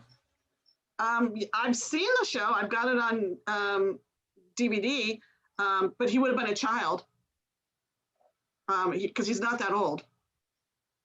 Yeah, Rome's at least 10 to 12 years old, if not longer. He just looks like the lineage of Viggo Mortensen. I mean, he really does have a look that is just, I don't know, man. He was also recently in Doctor Who. He was. Yeah, and Mr. Bean. He's known as the young kid in Mr. Bean. Mr. Bean's Holiday. Jan in the chat room says, why does everyone have to be leadership? Why does he have to be leadership? Could he just not be a casual guy? That goes back to what we were talking about earlier in terms of, Númenor is going to need some texture. Númenor is going to need culture. It's going to need doctors and blacksmiths and horse stable keepers. Shipbuilders. Yeah. I guess one of the reasons we keep saying these people, everyone that we see is some sort of leadership position or royalty is because Lord of the Rings, the stories that we've already been told in Lord of the Rings, everyone was, except for the hobbits, even the hobbits were in a position of leadership. Bilbo was the richest man in the Shire, second only to, he was probably the most powerful person in the Shire, second only to the mayor. Frodo inherited that wealth. Legolas was the prince of Mirkwood. Boromir was the prince of Gondor. Like every single person in the Fellowship and these stories that are featured are people of leadership. Yeah. And that's who Tolkien wrote about. The actions of the leaders shape the world that they live in. And then you had a few that were lesser. I mean, because obviously Samwise was a gardener. Yeah, he was brought along though, Yeah. But Jim, maybe correct me, but I think Tolkien's stories are told from the perspective of the victors and the perspective of the leadership. Well, I think that whole leadership theme. One of the things, especially with the introduction of the Hobbits, is that Tolkien invested a deeper idea for how you can make a difference. And so a character like the Hobbits, like Sam or like Merry and Pippin, could step into unexpectedly leadership kinds of roles. Or you could see someone who is frustrated in her leadership skills because she's being put in the cage, like Éowyn. And so I think there are opportunities for that kind of leadership to emerge, even from common characters. And that was one of the things that really humanized the Lord of the Rings and the movies is that when you find that kind of heroism or leadership, not just from the top official positions, but invested in. So think Baragon in the we didn't see him in the movies, but which I missed. But it's just normal guy who steps up. So I think there will be opportunities for those kinds of cast members. But again, Amazon's the one that's writing it. So who knows what they're going to write. Yep. And We then, have one more. We're almost there. Almost there. Yeah. And their name. And the last one is Fabian McCallan. Fabian. Fabian. And if nothing else, he looks like he could have been a Weasley. Well, what is this guy? He's an elf, of course. Look at those cheeks. Does the line Honestly, of Denethor go back that far? Those cheeks, he belongs in the Mandalorian, really. Yeah, like, so his name is what? Ian Fabian McCallum. Fabian McCallum. Yep. Fabian McCallum, Australian actor, so he can pop over and film whatever he wants. I don't know, man. He's I don't know what he is. Yeah, of all of the bios that Amazon released, His is the shortest. Fabian's is the shortest. Which probably means he's one of the newest actors. We have not seen him in any of the photos that the cast has been posting on social media. He graduated from the from NIDA, which is and he also studied from the National Youth Theatre in London. So he's Maybe he's the next Orlando Bloom. Yeah. Quite possible. The question is, bit player or regular cast member? Well, he Automatically looks so Yeah. He looks so elfish. Could he have been Celeborn? The young Celeborn? That's a little too young in my book. I don't think he looks. He does. I can't remember what Morfydd Clark looks like, so unfortunately I don't have any comparison. Yeah, I don't think he looks like a young version of anyone we're familiar with. Yeah, but he's definitely an elf. Whatever it is, yeah. Right. Yeah. All right, now that we've seen all 20 cast members, are you ready to see any of them naked? I'm just kidding. We had that argument a few weeks ago. No, we're not doing that. You're evil. So anyway, we put that argument to rest. I suggest going to theonering.net and looking for Quick Beam's well-researched article on nudity in Lord of the Rings. But this is the official casting of Lord of the Rings. I will say this is not a complete cast list. Yeah. We have like 13 or 15 people that were announced earlier this year that have been hunkered down together during quarantine in New Zealand and forged huge bonds with each other, including with Maxim and Simon Merrells. So this cast already has a great relationship amongst themselves. Hopefully that will be lifelong, just like the Lord of the Rings actors. But I can tell you for sure 100%, this is not the complete cast. This is what we have is just a sample of the caliber of talent that Amazon has brought in to the show. A lot of Shakespearean actors, a lot of stage actors. Overall, Jim, anything that surprised you or made you more confident in this show? Obviously, if you look at a montage of all of these actors and actresses, one of the things is that there are some that are really, really young and just entering in. There's a lot of stage background, not just lots of film actors, and obviously the ethnicity tapestry is impressive in its breadth. That will upset some people, and it will really excite I think more people. And so just as an impression, that's what you get. So for me, it just says, wow, still no idea. I am personally still very hungry for clues on character names and plot elements. I know, I want to find out which era of Second Age we're in. I mean, it would, or because it doesn't mean we're going to stay there, because obviously the Second Age really is huge. And I'm kind of there for each season being slightly like a different era, right. And moving through the Second Age, just because there's so many things that happen in the Second Age that really affect what we know in the Third Age, such as the forging of the rings. Yeah, I think we talked about this, speculated many times on the show since they announced this, but I think there's something interesting about American Horror Story, how it's one series, but every season is a different tale to tell. Yeah. None of the seasons relate. Lord of the Rings has something, Amazon could do something similar, not quite as extreme, where they could do multiple seasons and each season like focuses on a different part of Tolkien's legendarium. Like the history of the dwarves could all be told in like season 2 or 3.